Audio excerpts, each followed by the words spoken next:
ada jofandi idan kutiyen takadangaya nakri ndal takadangaya kembere motolu ngana sede nanti afalle faren kana sede sallallahu alayhi wasallam sede man bale ay an tablighi an tabligh bakka ke kinyandinde nanti farunga ikinyandindi farunga ijofandindi ado kebe ya umotolu ngeri jabe kenya akhibara ngijofeya umotolu ngako Allah gati ke jama fulane ado motolu nga adi yannabi nyime ngarandi ke jama fulane adi yannabi nyime ngarandi idan farunga motolu nga ina kenceda ko ina akini na idan kiti nkarande mo ko nyogani ke kallanke ngal koyre batakheni qibare gollum batakheni naam watil khadi kitabu agal letterni aywa adan nabi nyimu ngatewene annabi mesu annatewe angomoto ni gadanya akitini washuhada kem mo khadi sedano qanari imma sedano ku ayo itay gila hadamare me ancu fuku yimian iga sedene ma hadamare me ngati konda khatirindi konda khasedandi walla man sede mo ho khane ke ya khagama kefinga inati ahankay duna Allah mo sefendi duna taagene kittegene khayere Allah ndo sefendi Allah kebe fofo go sefe ayagar sefenno wonda anda walla ayagar jassafana alladhi antaqa kull shay kenyan do sefendi lenki silla gananya angitenganta sefenanda sefkhane kebe nene ga ko antanganta sefenanda sefkhane kebe nene ga ko ado sufenta nanchu alqiyamam ko tangade ari battu nyogoni hadam remme igananya kitini Allah nati anga seeda mulba anga jungo seeda ba anati yobo may mag sukani hada ke ngadam remme annam ke mi khani seeda sukani ni aywa aga giliti karanya Allah natirnya anda idan kembre inati nene danga maham hokode anke nyanya digamuno alqiyam adunaya khayere suf kuntu kwarinan ima hoko fana idan keun ceeda hu aygo ayron ke manan ho idan ina nene tigti kembere kita suf kutunga ini ima hoko ina sede ina khadi manda khasedandi konda khatirindi walla man seeda mo khone kiya khagama kefiya kudo kisiya nganyana idanga inati Allah subhanahu wa ta'ala gada fofo go sefe aken Allah nda sefendi idan kembere keta ando khasefendi e ke kota khatongon kota nyani milenti nyana garanti nyana wa qudiya kitanna kala bainahum hadam do jinna do mena khanga hadam ramundo mena khanga jinne do mena khanga bil haqqi titungu wala telongon tahu sere haqqe do sere taqantel do sere battenga wa hum la yudlamun ikunde bale su to nyumunde tinyanan kamma baqatin ta hon tinyanan kamma kotanga iga fotingandina nga angama gollende bari iga januro nga iga yanga kata tingandina nga angama agollende ber duna nya iga fobaka antugadi angolle ke baraje nga nani angollendo kenyang qawa Allah tikenti nyande wa hum la yudlamun idan kitenna kare hadamare bane su andan ka palle mannaha kiten nanyangi hadamare bane su ando jinna naha kiten nanyangi hadamare bane wala jinna bane su andan ka palle mannaha selli khagar metoro ku khagar metoro gil hadamare ma jinna begar hadamare metoro ma hadamare begar jinna betoro idan Allah ti kiten nanya bainahum isusu bane su do menha wa hum la yudlamuna tonyunde wala baqatin tahu anta bane su kitakota النبي صلى الله عليه وسلم أثبتي أبرت نقول حديثنا أغا كوين ننتي والله تبكتو نيومنده وإلى القيامة كوتانا بريك بغير صحابة ننترين كوتا أغا نترين كوتا كبن ننتي أتدرون من المفلس قوتو باكي بغير كورنتنا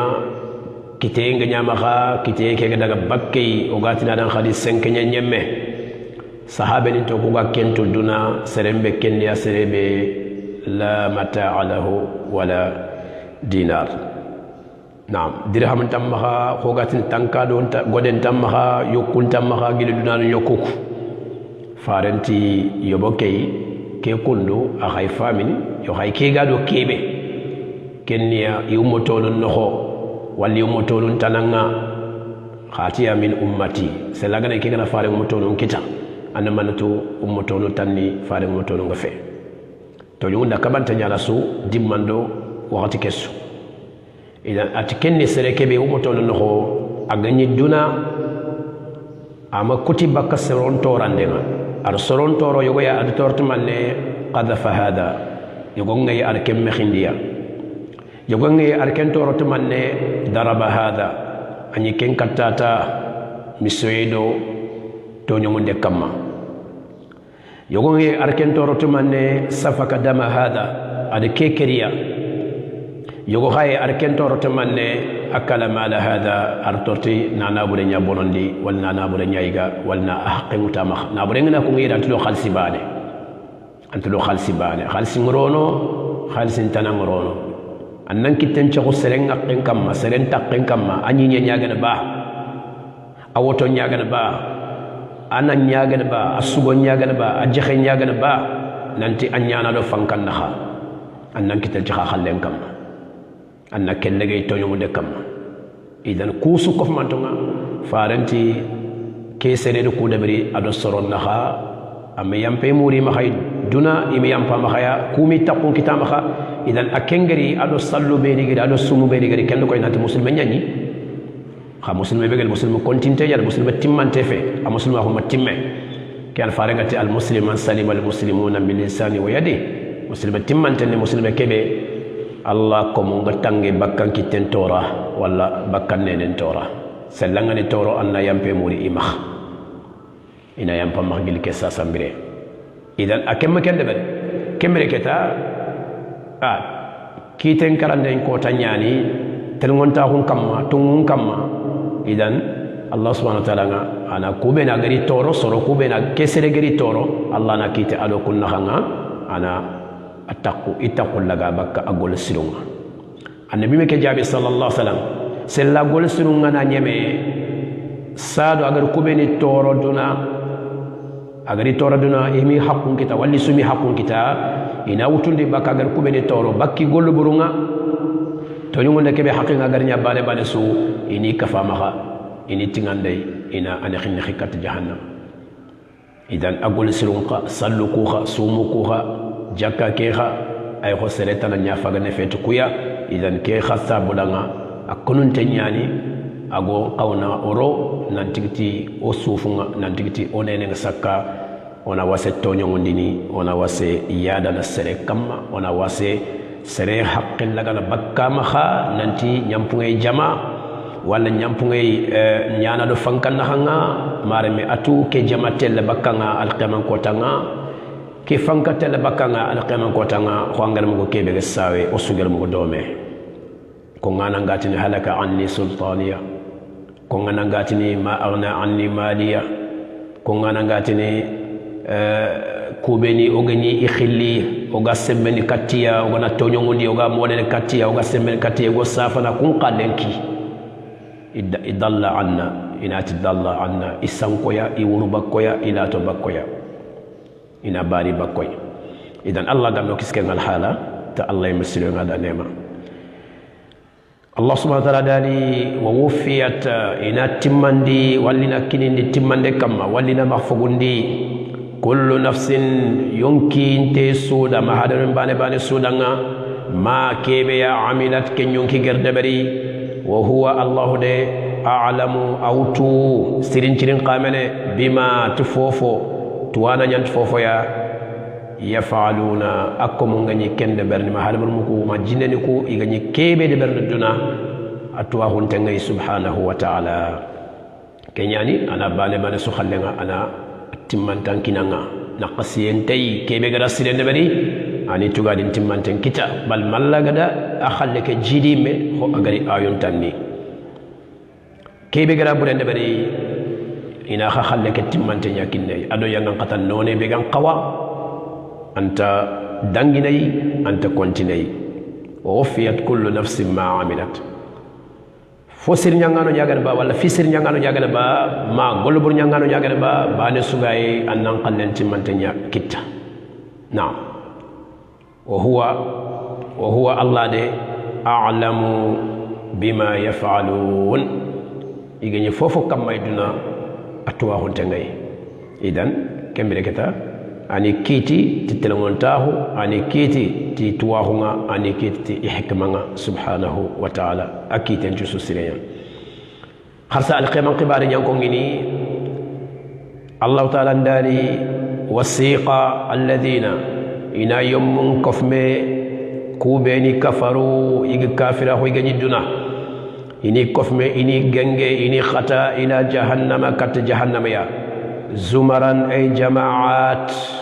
جماعة إيجي جنجنا ملكان إيجي جنجنا دكانة إيجي كتغن منا جهنم نعم حتى إذا جاءوها ما ملكان نقول كسروغنا كنيه جهنم رقنا ولا إيجي جوف جهنم كتينا فتحت أبوابها نعمري ناكني كنغاتي نانت جهنم فلقنا وني وقال لهم خزنتها كوبيني كروسين دانو يسجنتون جهنم كروسين غيل ملائكه نكو إناتي كو كافر ندنا ألم يأتيكم رسل منكم كيكيتي كمو خكو كتفار مري خيا يقول ناتكي سؤال تحكم نصران كافر ميسو على كدابه كو اغاني سويني الله كم سيرونا دنا اني منا mandang manya makega nyengini aha farulanga manya makega kita aha gongolanga na ida malaikan nati danga alam ya'tikum rusul e farum men yigi kinya khayyaba farna humma kinya khayyaba nani faru ko khadi minkum halam rumunyan kho khamakh aywa alam ya'tikum rusulun minkum allah ma faru ko beni agari sugal bag halam rumun no sorebe ando kungu bere dome anke nga kenno